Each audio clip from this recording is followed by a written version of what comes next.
We're all tired of the two narratives that we seem to be stuck with when we talk about race. Either white people are racist like Bull Connor, or black people are simply losing a fair foot race. And I've tried other vocabularies, but they don't work. So here's what we're going to talk about. A narrative is a story, and that's how we understand our history. And today I'm going to focus on inequality of wealth, because wealth provides a cushion to weather that medical emergency or that car breakdown or that job loss. White people in surveys estimate that the typical black household had only 80% as much wealth as whites, actually 10%. What did you learn about the 3/5 clause in school? Most people think that the harm was only counting black people as 3/5 of a person. That's not the harm. This isn't the part of the Constitution that allocates congressional representation in the Electoral College. So white Southerners wanted to count all of the black people, right, so that they could represent them and count their votes. So that means that prior to the Civil War, Southern white voters were worth about a third more than Northern white votes. And Thomas Jefferson, who we now know was impregnating his teenage slave, Sally Hemings, was narrowly elected president on the strength of the electoral votes of 3/5 of his own slaves. Right? So, but then the Civil War comes, and at the end of the Civil War, Reconstruction, and black people became, legally had the right to vote and to be fully counted. And for a short time, there was a thriving black entrepreneurial class in the South, including elected officials, 800 black state legislators, a governor, 14 members of Congress, and 2 senators. What did you learn about Reconstruction in school? Does it take you back to middle school? Right, the image in my mind, the default narrative of this period, is that Northerners were carpetbaggers. They were drunks and cheats and embezzlers, cruelly exploiting the noble but defeated South. That's a history that's written by white Southerners, right? And for some time, after the federal troops moved out, the experiment continued, and free black slaves tried to participate in the economy, and there were some efforts at political alliances between poor white people, right, and free blacks. But by the turn of the century, the patience of white Southerners had run out, and Jim Crow was fully implemented. Sharecropping was a system of extortion, a reimposition of slavery in all but name. And what I want to say is that it's hard to overstate the amount of violence that was involved.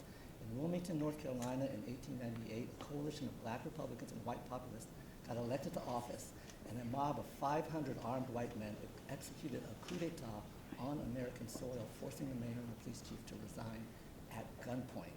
Right, the Republican Party instituted poll taxes, the South came under single-party rule, and Southern white Democrats got to count 100% of their disenfranchised slaves, right? What did you learn about the Great Migration? What we now know is that African Americans were not in search of economic opportunity. They were fleeing a reign of terror. They were refugees. What did you learn about lynchings in school? It's only in recent years that the effort has been made to actually count all the lynchings. There were 4,400 documented lynchings, right? And that's full white community events with families and souvenirs and postcards, right, with government officials and police standing by.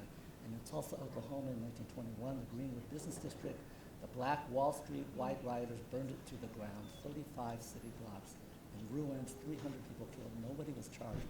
There was a government commission to study the massacre. They issued their report in 2001, 80 years after the riot, right?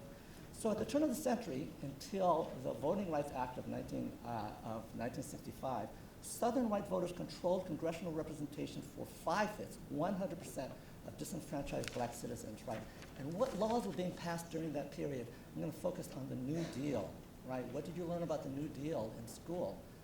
Some of the programs, agencies, and worker protections that have defined American economic life for the past century. White Southern Democrats used their political power to maintain racial hierarchy, Social Security, labor organizing, wage and hour protections. All of them excluded farm workers and domestic workers, which were 60% of black Southerners of how they were employed. What did you learn about the GI Bill? Maybe you have a relative who went to college or bought a home with support from the GI Bill. Southern Democrats made sure that the GI Bill was administered locally through the states. And as a result, black vets who applied for GI benefits were told that college was not appropriate for them, and they were steered to vocational programs or denied altogether. In 1933, the Homeowners Loan Corporation was created to buy mortgages that were at risk and issue loans on very favorable terms. They made this map. This is Akron's redlining map. Neighborhoods where any black people lived, regardless of the quality of the housing, were colored red.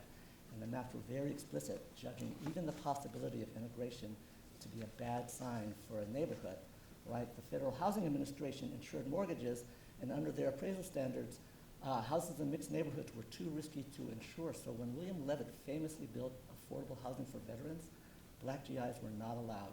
So instead of no money down loans and low interest insured VA loans, black GIs had to put substantial money down, uninsured loans, higher interest.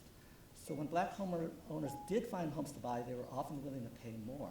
And real estate agents knew they could turn those, they could encourage white flight, turn those houses around, and sell them to black families at high prices.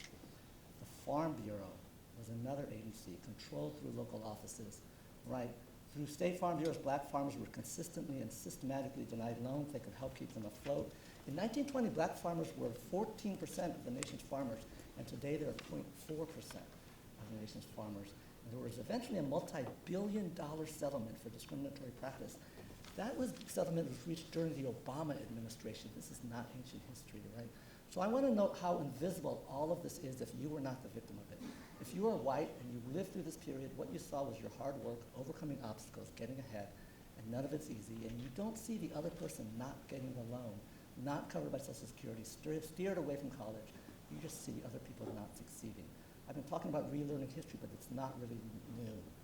Martin Luther King knew. He observed that America gave white people millions of acres of land, built land-grant colleges, taught them how to farm, provided county agents, low-interest loans, federal subsidies. And these are the very people telling the black man he ought to lift himself by his own bootstraps. And here's the last quote.